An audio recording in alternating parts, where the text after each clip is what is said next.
A good meatball is hard to come by, let alone a great meatball sandwich. Every component of this sandwich is made from scratch and will make enough to enjoy all week long. Stay till the end of the video and I'll show you how to prep these at a moment's notice. Let's get into it. Your boy always forgets to preheat his pot and his oven. So right out the gate, we're gonna preheat our pot on medium heat and we're also going to preheat the oven on 475. Now that that's going, let's get our sauce started. And for that, we need to dice up a small onion into small pieces. And you might as well heat your oil up while you're doing this. So I added 10 grams of avocado oil to your pot, but you could use olive oil as well. And I started back chopping up the onion. With that bowl on the scale, I'm gonna keep adding our small pieces until we reach 135 grams, and then I'm gonna add that to our pot. And then we'll just give it a little bit of a toss to make sure everything is coated with oil. Since I'm in the middle of chopping anyway, I'm just gonna keep cutting up this onion until it's completely done, and then I could put it in a plastic bag and use it later in the week for a different recipe, like my deep dish pizza, or just something else that calls for onion. Then we're gonna grab 15 grams of fresh garlic, and using the side of your knife, you're gonna crush down these garlic cloves. This will help you more easily get the shell off, and once we do, grab a garlic press and press all this through. Mix it up again to make sure everything is thoroughly combined. This mixture needs about 5 to 10 minutes to sweat, so in the meantime, let's get the rest of our sauce ingredients ready. The first one we need is some fresh parsley. We're gonna grab 3 grams of that, put it onto our board, and chop it finely. Once that's chopped, put it back in your bowl and put it off to the side. And now we have the star of the sauce, San Marzano tomatoes. I highly recommend the Cento San Marzano tomatoes, and I can't explain to you why, but Ethan Klobowski can. He actually just posted a video where he did 6 different taste tests on 6 different tomatoes, and let me tell you, it does make a difference. If you want to check out his video, I'll put it in the pinned comment below, but all we need to do here is grab an emulsion blender, put it in, and literally blast away. These things get crushed up in about 15 to 20 seconds, and that's that. If you don't have an immersion blender though, you can buy pre-crushed tomatoes that are also made by Cento and are very good as well. I just prefer doing this myself. Checking back on our onions and garlic, and everything is looking great. Just want to give it a nice mix. And so no time is wasted. Let's just get right to making our meatballs. And that's going to start with 250 grams of Fairlife fat-free milk. Regular fat-free milk will work here as well. I just like the little extra protein that I get from the Fairlife milk. Then oddly enough, we're going to add bread. Bread is going to come in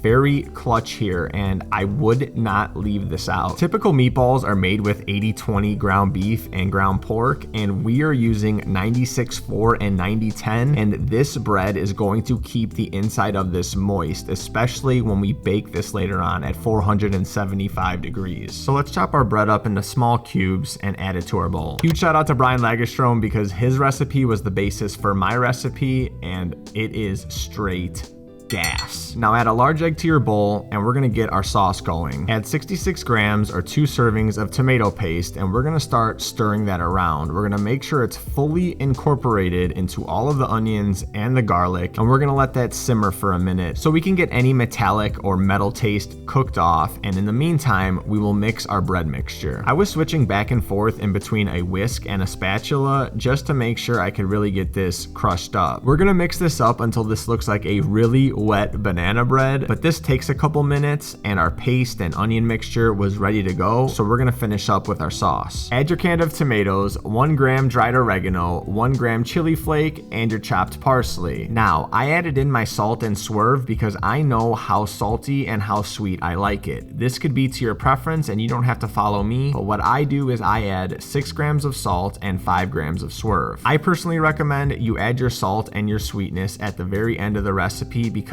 your taste buds are different than mine and they're probably not going to link up to be the same, but just so you have a reference, that's what I use. Now we're gonna mix this all up and make sure it's thoroughly combined. That needs to simmer for 20 to 30 minutes, and in the meantime, we can get our meatballs finished. As you could see, I'm going back and forth between the sauce and the meatballs because nothing is going to line up perfectly when you're in the kitchen. Stuff always arises, like this mix taking longer for me to mix than usual, and doing this will get it done in the fastest time possible. You should be able to get this done in about an hour's time if everything goes right. Oh, and I forgot some fresh cracked pepper in the sauce, so I'm adding that here as well. Give that a good mix. Once your mixture looks like this, it is time to add the rest of our ingredients. And now I put my bowl on a scale so I can measure out 63 grams of Parmigiano Reggiano. This is the expensive stuff, but I highly recommend it. In a recipe like this, it's going to add so much flavor and real nuttiness to the meatball that a cheap parm in a plastic bottle just cannot replicate. However, if that's the only thing you have on hand, it will still work. Now we're gonna grab 15 grams of parsley, and I'm gonna chop this up again into small, fine pieces. Once that's all chopped up, we'll add it to our bowl and we'll break down 15 grams of garlic. We're gonna do this exactly like we did for the sauce. Crush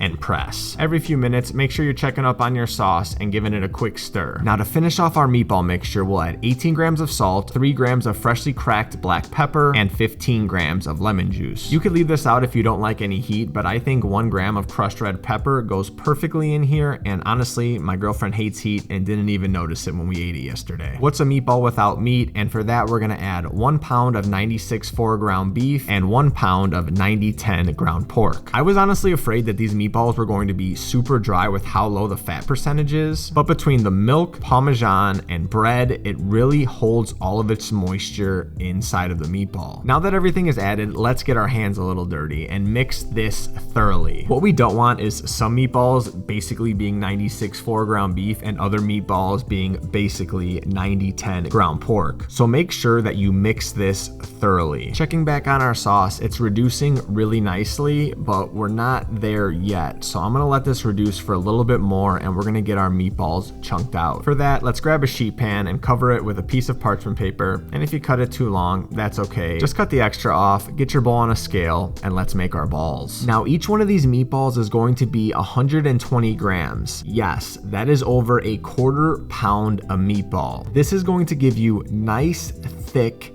juicy meatballs that are half the calories of regular meatballs, 1/3 the fat of regular meatballs, and also 3 more grams of protein per serving. Now these meatballs don't need to be a perfect circle with every one that you make, so once you get a semicircle, just plop it on your sheet pan and move on to your next one. This recipe makes 12 meatballs or 4 sub sandwiches for the week. And once you have them all portioned out, grab your sheet pan and throw it in the oven for 15 minutes. When that timer goes off, grab them out of the oven and it's time to flip them over. As you could see, the bottom side gets a good amount of browning on it, but the top side isn't getting the same love, which adds a ton of flavor to the recipe. So once you have these all flipped over, well, yes, now actually have them all flipped over. We're gonna throw these back in the oven for about 5 to 8 minutes. About 7 minutes later, I pulled these and they are perfectly cooked through. I mean, look at the middle of this meatball. We're not done building flavor yet. We have one more thing we need to do. Turn down your oven to 350 degrees, and then we're gonna start putting these meatballs in one by one into our saucepan. Once we have the first batch covered in sauce, let's add our second batch and mix again. To get these as thoroughly covered as possible, I then take a spoon and really put a fat layer of sauce on top, so when it's cooking in the oven, it really gets sauce built into the entire meatball. We'll now throw that into the oven for 15 minutes. You might be wondering, Nick, how are we gonna make bread from scratch in 15 minutes? I have frozen bread that is ready to go at a moment's notice. I just posted a recipe for this about 2 weeks ago on the channel, so after this video, I highly recommend you go check that one out. All we have to do to get these as good as new is just get them out of the cling wrap and throw them in the oven. They'll be ready at the same time that the meatballs are. Look at these meatballs. They have went to Flavor Town, Flavor City, and Flavor USA. Both inside and out, the flavor of this meatball is going to be fantastic. But we have to get our sandwich ready. Take a serrated knife and cut the bread in half. I still have my glove on because the bread is still piping hot and is honestly the best way to serve the meatball sandwich. We're gonna add a nice layer of sauce to the bottom of the baguette, followed by 1 meatball, 2 meatballs, and 3 meatballs. Add a little bit of sauce on top, along with, ironically enough, that fake Parmesan in the bottle, which I honestly do love, and is just gonna make this recipe go over the top. And don't be shy about it. Then finish with the top of your baguette, and here is the perfect meatball sandwich you can make for your dad, and if he wasn't already proud of you before,